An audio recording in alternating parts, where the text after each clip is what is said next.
Bonjour à tous, sur cette vidéo nous allons voir ensemble le fonctionnement des applications sur Canva. Donc ce sera un exercice où je vous conseille vraiment de réaliser les différentes étapes avec moi. Donc je vous conseille d'être sur Canva et de réaliser les mêmes manipulations pour retenir au mieux tous les petits concepts qu'on va voir ensemble. Donc ici on va commencer par créer le document adapté et moi je vous conseille le format présentation. Et ensuite, vous allez arriver sur cette interface qui est la même que la mienne. Et moi, je vais partir d'une page blanche comme ceci. Ensuite, la première application que l'on va regarder ensemble, c'est l'application Giphy. Donc, pour la trouver, vous pouvez aller à gauche où il est noté Appli. Vous pouvez cliquer dessus et écrire sur la barre de recherche Giphy, comme ceci. Ensuite, vous sélectionnez et vous sélectionnez l'icône Giphy. Ensuite, vous allez pouvoir sélectionner 4 images, peu importe lesquelles, mais moi je vous conseille qu'il y ait comme un petit lien. Par exemple, moi je vais choisir les animaux et je vais écrire en anglais car comme c'est un outil qui est à la base anglophone, cela va marcher un petit peu mieux. Donc je vais écrire dog et je vais faire la thématique des chiens. Donc je vais prendre par exemple cette image, donc 1, 2, 3 et 4. Donc, lorsque vous avez vos 4 GIFs, on va aller ensemble dans la zone éléments en haut à gauche et on va rechercher une grille. Donc là, il y a la section grille, je clique sur afficher tout. Et maintenant, on va pouvoir sélectionner donc la grille que vous voulez. Mais moi, je conseille celle-ci avec les 4 carrés uniformes. Je clique dessus et cela va apparaître à l'arrière.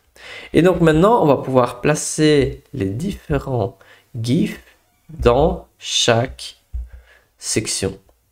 Et maintenant, nous avons l'effet que je souhaitais vous montrer. Donc nous avons nos 4 GIFs dans chaque emplacement. Application suivante, on la retrouve aussi dans la zone appli et vous allez pouvoir écrire Pixabay. Pixabay. Vous pouvez appuyer sur Enter et cliquer sur cette icône-ci avec l'appareil photo sur un fond vert. Donc là, vous allez pouvoir rechercher une image réalisée par des professionnels et libre de droit. Donc ici, on va rechercher, donc là c'est un lion, on va choisir tigre. Change un petit peu, Enter. Et vous pouvez choisir une belle image, par exemple celle-ci. Et ensuite, l'action suivante, donc là je vais effacer l'image à l'arrière. L'action suivante que je vous conseille, c'est de sélectionner, de cliquer sur les 3 petites lignes. Donc pour réaliser cela, il faut vraiment cliquer sur l'image, ensuite les 3 petites lignes. Et ensuite, vous allez pouvoir arrondir les angles au maximum. Donc comme ça, on a vu ensemble comment trouver une image libre de droit sur Canva et ensuite aussi comment arrondir les angles très facilement. On a vu comment trouver des GIFs et comment trouver des images, mais dans l'application, il y a aussi des petites animations animées comme on trouve ici sur cette diapositive. Donc je vais écrire Lottie Files, comme ceci.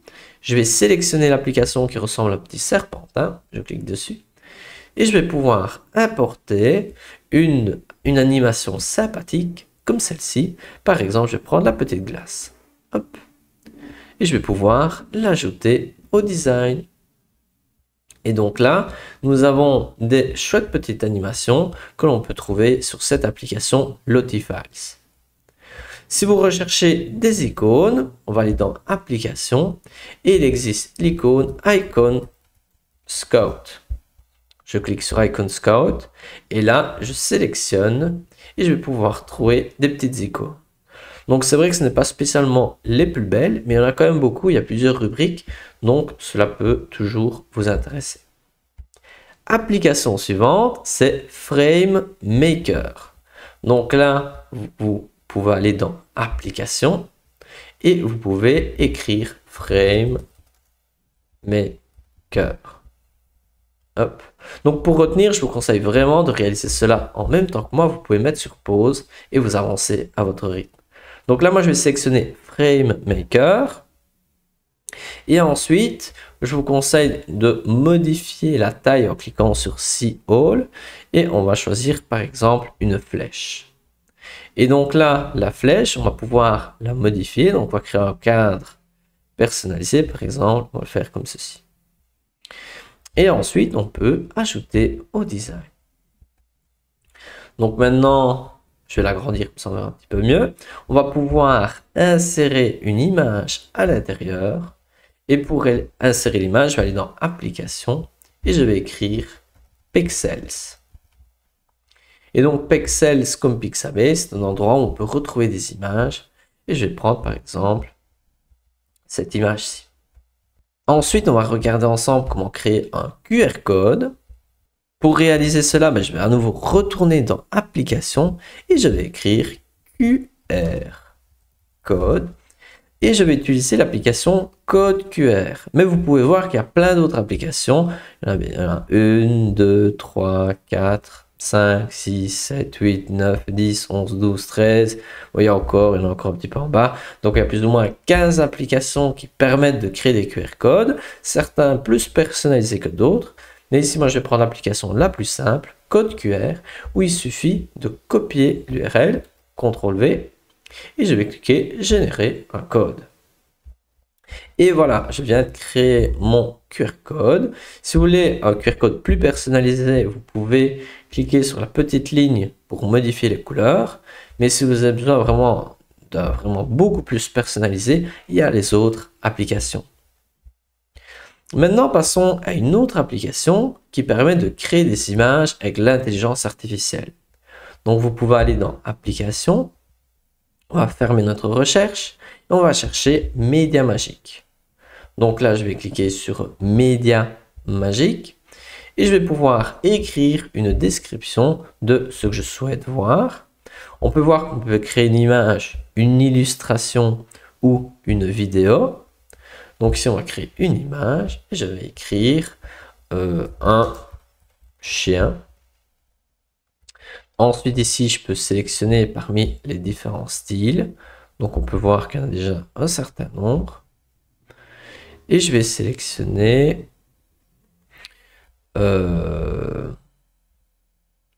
photo. Ensuite, qu'est-ce que je vais faire? Je peux sélectionner le format et je peux générer une image. Et voilà quelques photos. Donc, on va pouvoir prendre par exemple celle-ci. Regarde. Et donc voilà, on peut voir que c'est assez simple de créer une photo avec de l'intelligence artificielle. Maintenant, on va regarder autre chose. On va créer du texte complètement déformé, comme je viens de réaliser là. Et pour y arriver, comment est-ce qu'on va faire? On va aller à nouveau dans la zone application et on va écrire l'application Type avec Y Craft. Vous pouvez sélectionner Typecraft. Et ensuite là, on va écrire du texte. Donc moi, je vous conseille d'écrire Canva, mais vous pouvez écrire votre prénom, vous pouvez écrire un petit peu tout ce que vous voulez. Et vous pouvez sélectionner une police d'écriture parmi toutes celles proposées. Donc je vous conseille vraiment de prendre celle qui vous motive le plus. Il y en a des sympathiques, il y en a des plus classiques. Voilà, à vous de voir un petit peu laquelle vous inspire. Moi, par exemple, je vais prendre celle-ci. Et donc là, vous pouvez choisir plusieurs styles. Moi, je vais garder le même. Vous pouvez changer la couleur du texte. Moi, je vais garder noir, comme ça c'est bien lisible. Et je vais pouvoir modifier ici mon texte. Donc, je peux le modifier, par exemple, comme ceci. Et je peux cliquer sur Ajouter au design lorsqu'il est prêt. Regardons ensemble le résultat. On peut voir que c'est un peu particulier, mais si on prend le temps de faire quelque chose d'intéressant et d'utile, qui a un certain sens, ça peut être sympathique d'avoir des petits effets sympathiques. Application suivante qui permet aussi de modifier du texte. Vous pouvez la retrouver dans Applications. Je ferme ma petite recherche et je vais rechercher l'application avec un M, effet magique. Donc là, vous pouvez choisir de soit du texte, donc vous cliquez sur Morph et vous pouvez écrire le texte que vous allez modifier, ou sinon vous pouvez cliquer sur un élément ou choisir un élément, par exemple la patte, et ensuite vous pouvez écrire de comment la modifier. Par exemple, en or. En or, et vous pouvez cliquer sur effet magique. Donc en bas, il y a quelques petits exemples de ce qu'il est possible de faire. Et on va cliquer sur effet magique. Et donc le concept, c'est de vraiment modifier un élément, que ce soit du texte ou une flèche ou un carré, ou peu importe, et vous la modifiez avec la description indiquée. Et voilà quelques petits résultats possibles, par exemple, comme ceci. J'agrandis un petit peu et on peut voir la couleur un peu de l'or. Donc ici, c'est avec des pierres précieuses, mais voilà, il y a plein de possibilités à vous tester si c'est fait pour vous. Ensuite, maintenant, nous allons voir comment enlever l'arrière-plan de plusieurs images en même temps avec Canva. Donc, et cela avec les applications. Donc, vous pouvez aller sur l'interface générale de Canva. Et ensuite, vous pouvez aller dans Applications à gauche. Et ensuite, toujours à gauche, presque au même endroit, il y a Photos de produits. Ensuite, vous allez pouvoir choisir des photos et importer de nouvelles images. Par exemple, ici, moi, je vais sélectionner ces deux-ci. Et ensuite, je vais ajouter une image. Et je vais importer ma troisième image. Hop. Donc, vous pouvez importer jusqu'à 10 images en même temps. Et ensuite, vous pouvez cliquer sur Suivant. Et il y a plusieurs effets disponibles. Mais nous, on va sélectionner arrière-plan blanc. Mais l'effet ombre a l'air sympathique aussi. Ensuite, je clique sur Appliquer. Et on va voir un arrière-plan blanc pour les 3 images. Et voilà, on peut voir ensemble le résultat. Et c'est fait. Vous pouvez cliquer sur Tout télécharger à droite. Donc maintenant, on va retourner à notre image. Et on va voir la dernière application de cette vidéo. Donc celle-ci, vous la retrouvez à nouveau dans la zone Application. Et vous pouvez écrire Type Gradient. Bien, j'ai fait une petite erreur. Hop, Enter. Et donc c'est celle-ci avec le G. Donc là, comment est-ce que cela fonctionne? Vous pouvez écrire du texte, par exemple Canva. Ensuite, vous pouvez choisir une police d'écriture. Donc ici, vous choisissez celle qui vous plaît. Donc ici, moi je vais prendre l'April, celui-ci. Je reviens en arrière. Et ensuite, je peux modifier les couleurs. Donc je vous conseille vraiment de modifier fort. Par exemple, on va démarrer en rouge comme ceci. Ensuite, on va passer à du jaune. Par exemple, du jaune comme ceci. Et ensuite, la fin, on va la passer en vert. Voilà. Et donc ici, ce qui est intéressant, c'est qu'on peut modifier vraiment finement le dégradé, comme ceci par exemple. Et on peut ajouter au design. Et voilà, on peut avoir des chouettes petits effets. À vous de créer l'effet adapté pour votre projet. Donc voilà, c'est tout pour cette vidéo. J'espère que vous avez apprécié. Voilà, c'était...